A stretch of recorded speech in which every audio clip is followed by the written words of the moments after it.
Good morning. Good morning, Sports Card Wild West Marketplace, or those who call it the hobby. It's Ziggy No back. It is Thursday morning, 7/15/21. We are in the middle of July. That's right, 16 days left, right? 15 days down. We're in the middle of July. How you guys doing? Hope you're doing well. It's Thursday. A lot to talk about today. A lot of good content. Going to go over some news, some articles. Going to talk a little bit about some market stuff. Live videos outside. Groot, Sandy, say good morning to the neighbor. Come here. Hey, puppy dogs. Groody. I apologize. This is just the way things are sometimes. Some mornings. I could mute this for you, I guess. Let me mute this for 1 second.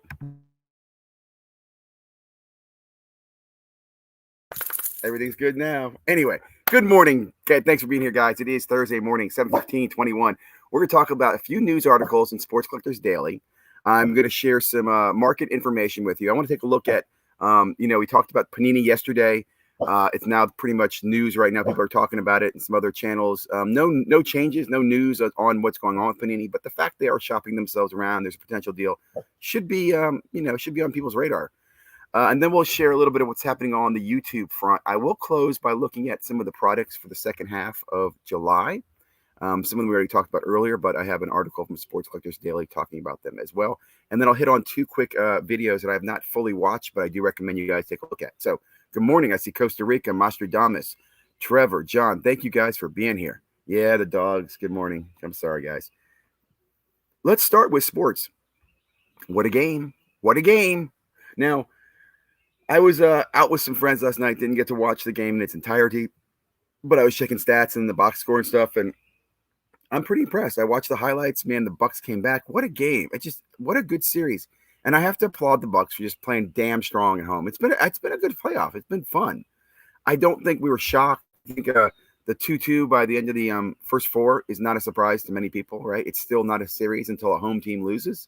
So now we go back to Phoenix, where I think Phoenix will win. And I do think the Bucks will be hard to beat in game 6 at home. So I think this is going to be a game 7 series. And I think it's just going to go chalk. It's going to be Suns in 7 now. I was thinking Suns possibly in 6. Now I'm thinking Suns in 7. And we will see. And I'm curious to see how Giannis's cards do, because he has been doing pretty damn well. And last night's block and his play was amazing. And then Booker, oh my gosh, he carried the team on his back, right? 42 points last night. So other things in sports. I don't recall anything major yesterday, but I could be wrong. My days sometimes blend together. I will share with you. I have this funny shirt on. Actually, I'll share it with you later. I'm not gonna do it right now, but it made me think about the hobby, right? And I guess kind of one of the mottos a friend of mine mentioned. He goes, "Cards come and go. The memories last forever." I think that's a good point in sports or in the hobby, right? The cards come and go, but the memories last forever, or at least until you get Alzheimer's. Good morning, Rob. Good morning, Michael. Thanks for joining, guys. Okay, I'm going to jump into the content, and I'll come back and look at comments, questions, and so forth. Really appreciate everybody being here. Also, if you've got anything going on you want to share, let me know.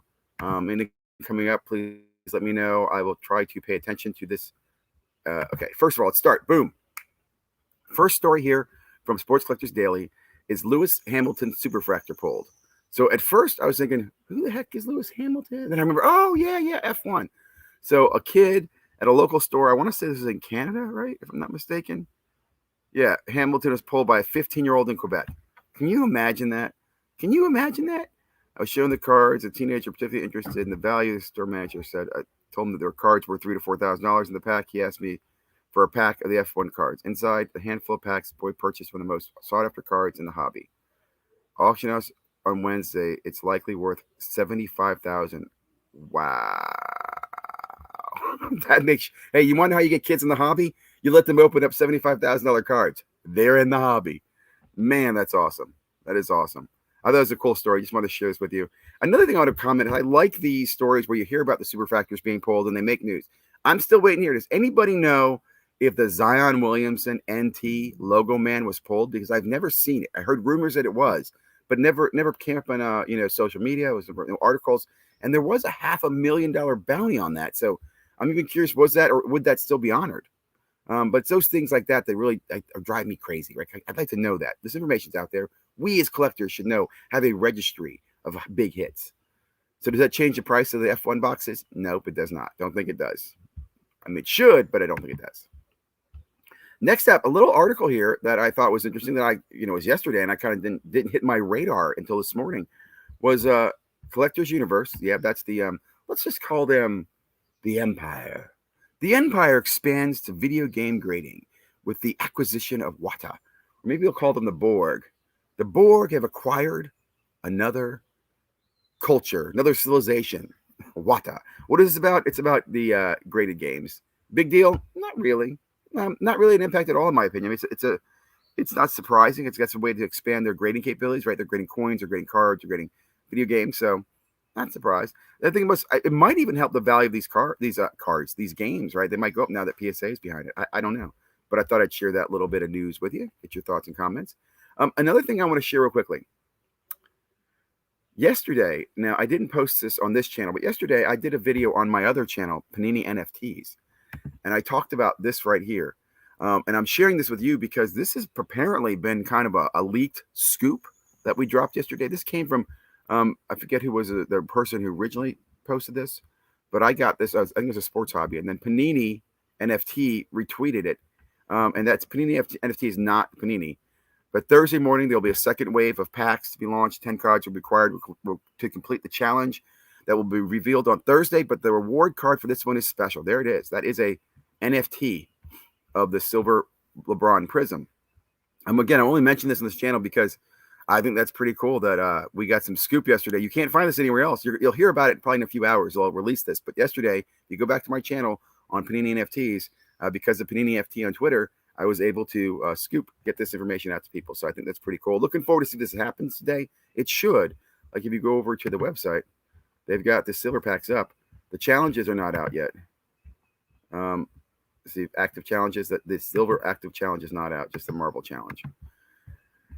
I will make one comment on these. These packs will take a time to sell out. These will not sell instantly today. They're on for sale in 2.5 hours, and they're a little pricey on the $50 a pack. I think that could last most of the day, and we'll see how that goes. But I just thought I'd mention that little scoop there. Let's take a look at some of the market indicators.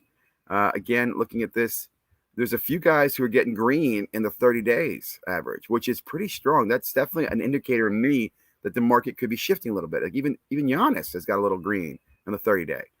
Trae Young got a little green in the 30 day. So no major dives or dips. Jason Tatum's the only one who's really down 10%. Everybody else is relatively green.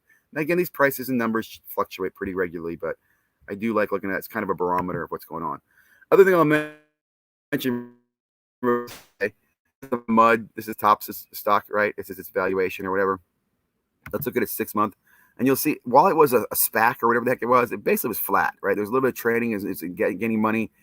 And then boom, it pops, pop, boop, boop, up a little bit. What's it? High was 1768, and then it's corrected and come back down to around 11. So 11 is roughly a few dollars above the 9 that it was at. Now, look, I'm no financial analyst. I am no financial genius or anything. I'm not recommending this. But looking at this made me think about, okay, what's going on with the Panini one? Now, right now, it's rumor, right? So if you're following the rules of buying the rumor and selling the news, right now is a good time to buy that rumor if you believe in that rumor.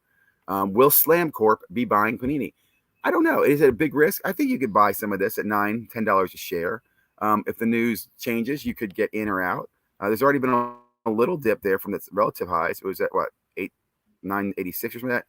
But if it follows the same chart by any chance that the other one did, and again, it's been relatively flat right here since 1 year, relatively flat.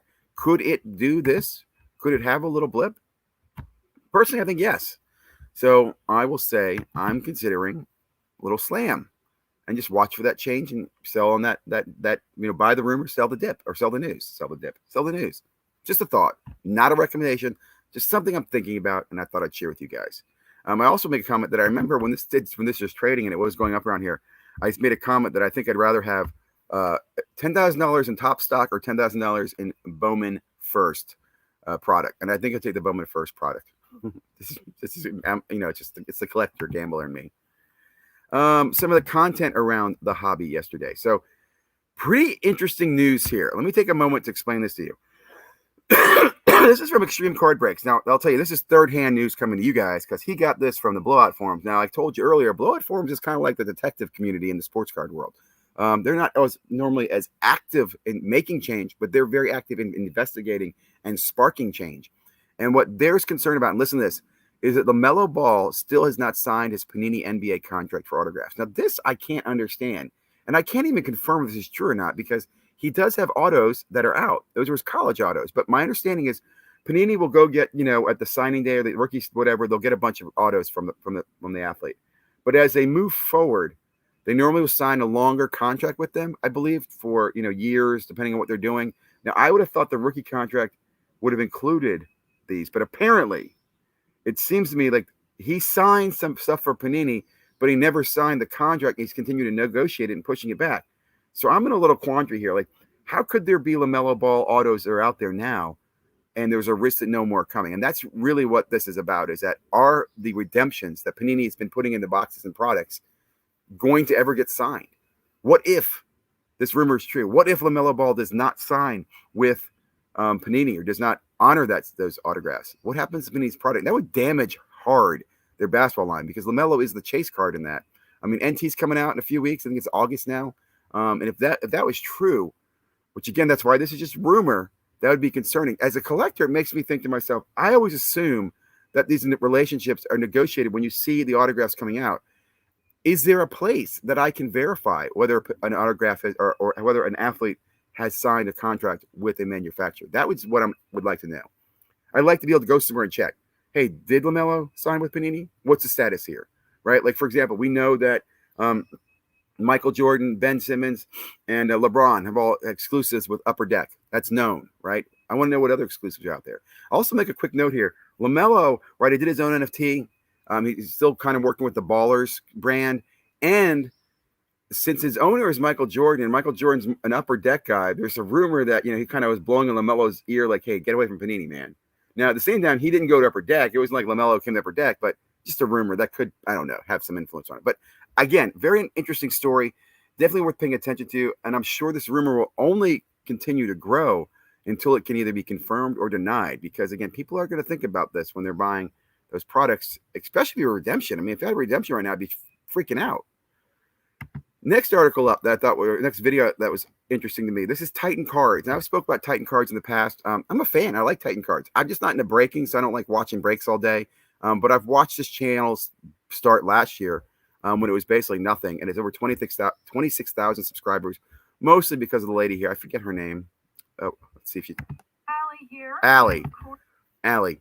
And just real quickly, what this talks about is Allie apparently, their hobby store, got in trouble with Upper Deck for breaks and for sharing prices and a couple of things. She talks about the violations. Now, my comment on this is, I can't believe that Upper Deck is tit-tat this much and they're impacting them this much, but apparently they are.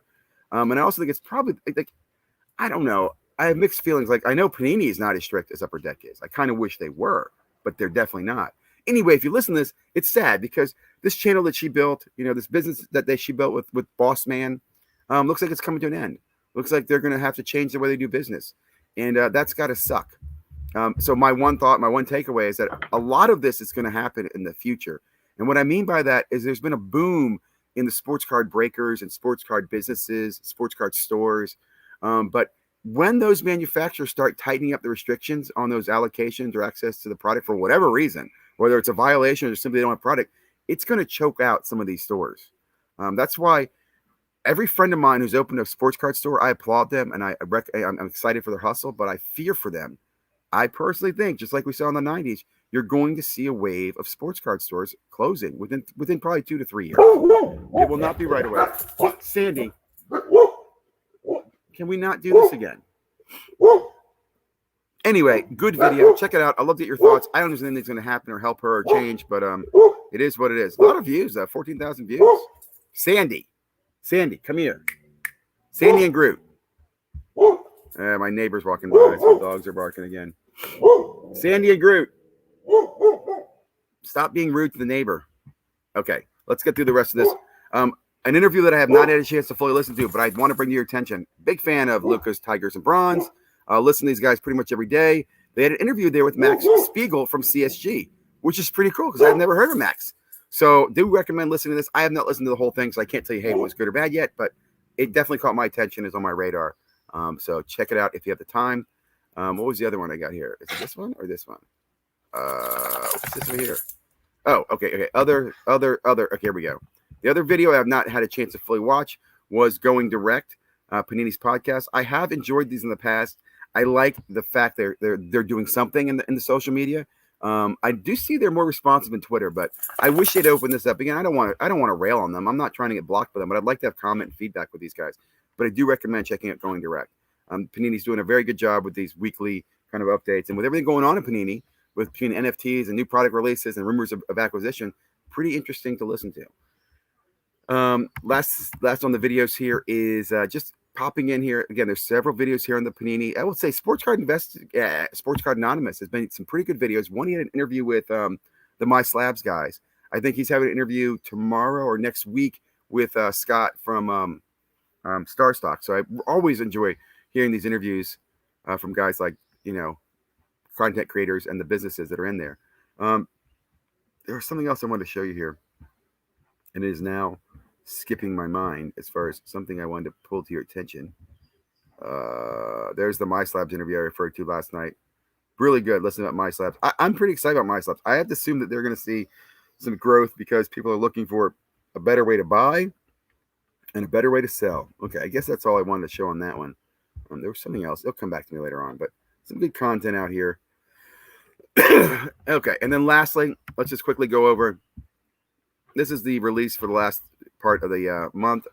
We talked a little about Museum Club. It's actually a pretty cool product. It's not something I would spend money or time in. And right now, with the way the economy is, I would probably stay away from it because I don't think it's going to have the resale. If you're a collector, you're a hobbyist, it's a great product. Really beautiful cards, 4 hits per master box, fun break. I don't have any comments on this. I just don't know enough about it. I suspect it's interesting. 3 hits per box, 1 autograph guaranteed. I just don't know. U.S. Olympics and Paralympics. It won't be something I would buy. It's not something I would spend my money on. Donruss Elite. Again, I'll say this is a product I've liked to watch in the past because of the pen pal on-card autographs, and it's the first cards with the jerseys. So it'll be interesting to see prices on like Lawrence's and Trey Lance and all these guys. But no, I'll probably pass on this. I wouldn't buy this. And if I bought it, I might hold it and flip it if it was sealed. But just not something I'm going to focus on. Gypsy Queen, I mentioned earlier, I do like Gypsy Queen. But again, this year with focus and budget and control, I probably wouldn't spend money on Gypsy Queen either. I'd rather wait for Allen and Ginter. That's just my opinion. We talked a little bit about these clearly authentic baseball, the vets, clearly Donruss basketball. Interesting this is being released now because it was actually a year ago in July that it was announced that they were coming out with something new in Donruss, which they didn't release until this fall, I think around December, if I'm not mistaken. So it's only been 6 months since 2020 Donruss clearly was out. Not a huge fan of this stuff. It didn't grade well. It didn't hold value very well. So we'll see how it does. Maybe second-year product. And remember those LaMelos. Will those LaMelos be autographs or will they be redemptions? And then Select Basketball. Normally a phenomenal product. This year it'll be interesting to see. And I'm not saying it's not going to be a phenomenal product, but it's not one that I'm going to go get into breaks or chase on the hobby side. I am going to be interested to see what happens in retail. But if it does come out in retail, again, it's going to just, in my opinion, it's going to hurt the overall market for it. But we'll see. In football, they did, every freaking level had a zebra in the retail product, not just in hobby. Zebras used to be retail cases, I believe. Now zebras are like in boxes of everything. So we'll see how they handle, this product.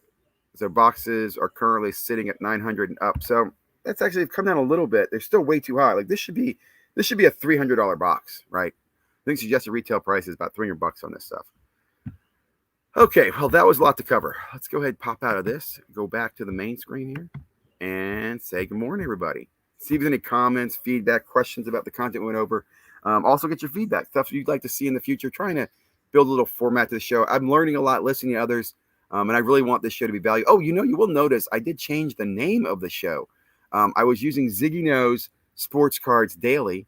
I went ahead and flipped it. Why? Well, because Sports Cards Daily comes up faster in searches than Ziggy Know. No one knows who the hell Ziggy Know is. So change the name, Sports Cards Daily -Ziggy Know. We'll see how that does. Maybe we'll get some more views, some more subscribers, and continue to preach the hobby Okay, so good morning, Costa Rica, Nostradamus, Trevor, good morning, John, good morning, Pepino, man, thank you for being here. Buenos dias to you too, sir. Michael, good morning. Rob, good morning. Man, you guys make me feel great to be here. I gotta keep you coming back. No mention of Zion, probably still at Panini. Interesting. See, I've heard rumors that it was pulled, but I agree, and that's a big chase card. Like, interesting, interesting. Another big chase card. Where's the Luca Prism Black Finite? I haven't seen that either. I think that's still hiding in some Prism box somewhere. That's gonna be a card someone's gonna open up, 5 years from now. Like, it's either gonna be a huge card or it's gonna change, be like down or something. But I don't care for her. She turns me off. Fair enough. Gonna send the dogs to treat basket. Thanks, man. They're well treated. Don't worry. Sandy, not excited about sports card stores possibly closing. Yeah, I mean, I'm not trying to be Debbie Downer on there, but I just think there's way too many of them, and there's a finite amount of product out there. And another thing is a lot of them opened in a booming market, right? There's just going to be turnover. Just like I'm saying with Panini. Panini's selling if they sell. They're selling at the high. I don't blame them. I wouldn't buy them, and I wouldn't hold them long for a stock. I guess it sucks when your cash cow is good, NG drying out, and no matter the hustle. That's true. It's true. Their cash cow is still going strong though in some places. Get any target drop saying, I didn't even try. I have not chased retail since the whole retail world changed. I'll tell you, part of it is my boys aren't as into it right now.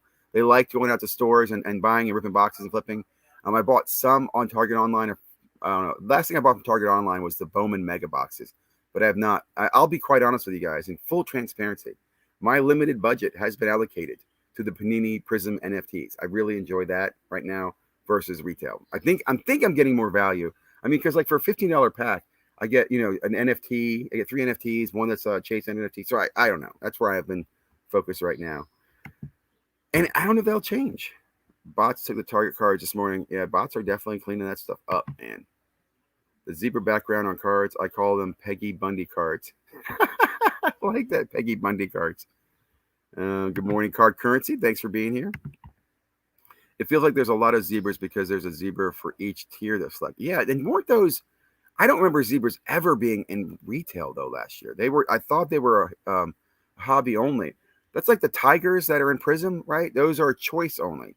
At least they used to be. Like, here's my favorite, and I only jokingly say this, my least favorite insert of every product out there has to be the gold wave. I loathe the gold wave. The fact that Panini took something like the gold, which for many years everybody's associated gold with 10, and they simply add the word wave to the end of it, and then don't give it a print run, it's ridiculous. There are other gold products, and they're like a gold shimmer that was to 10, a gold something, there are other golds, but the gold wave, and the reason I say that, it's so misleading to buyers because they'll see a Prism gold wave and think, oh, it's really rare. No, it's not, man. And Select is where they really did this. The Select, was it the red wave and the gold wave? God, those. And when you get one, you're thinking, is it gold? No, it's not real gold. It's like getting fake gold. If that makes sense. You're smart to buy NFTs. Hey man, thanks. I'm not encouraging them. I'm not. I think everybody do their own thing. This could be a total loss on the NFT front. I'm not gonna lie to you, but I'm enjoying it. I got the NFT channel going. There's a lot of great content I'm putting out there. If you haven't already, check it out. Panini NFTs, and I'd love to hear feedback and so forth. So once you buy an NFT pack, the cards get to stay in your wallet. They do. Now, again, wallet is a relative term. Because Panini's blockchain, it feels like it's just in Panini's world, right? Kind of like Dapper. And what I mean by that, when I think of wallet, I think of MetaMask as a wallet. I think of Wax as a wallet, right? Where they have private keys. They're typically stored locally on the PC, and the user has a PIN to open those.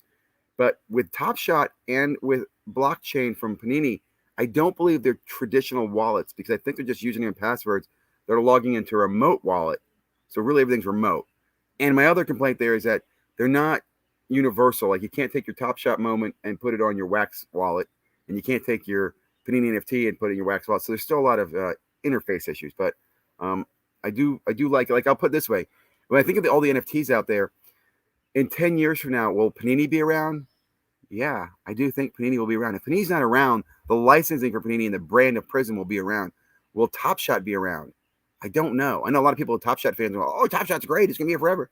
I don't know. I'm also still concerned that Top Shot really doesn't do anything. There's no art in Top Shot, right? They're just taking a video clip and then they're putting tokens around it to make it look pretty, but they didn't do anything. Like, I can at least say the NFTs from Topps and Panini are cards. So anyway, I'm babbling too much. I don't want to talk about NFTs too much in this channel. It's hard for the new card shop to acquire a new product. Companies usually have to buy. Yeah, it is. That's what I'm saying. It's very hard. Like, you should not buy a store unless you bought the allocations too, right? Like, if you buy somebody's store and they have allocations and you transfer it over, great. But if you're opening a new store and you don't have allocations, good luck. Now, I know right now the hobby's changing. They don't force allocations on you. So if you buy more, you're getting more. But here's what really bothers me. That's all controlled by distribution. And that's a problem. I got to get running, guys. Agreed on the waves. 10 parallels are enough. Yeah, I agree. And then there's 4 different golds. It used to be gold prism. There was only 10 of them. Now there's 4 different. There's 40 of them. Last question here. Are you able to sell any whenever you want? Are you able to give them away, say, as a payment? Okay, so right now on the Panini one, you can sell. The selling isn't going well. There's not a lot of buyers.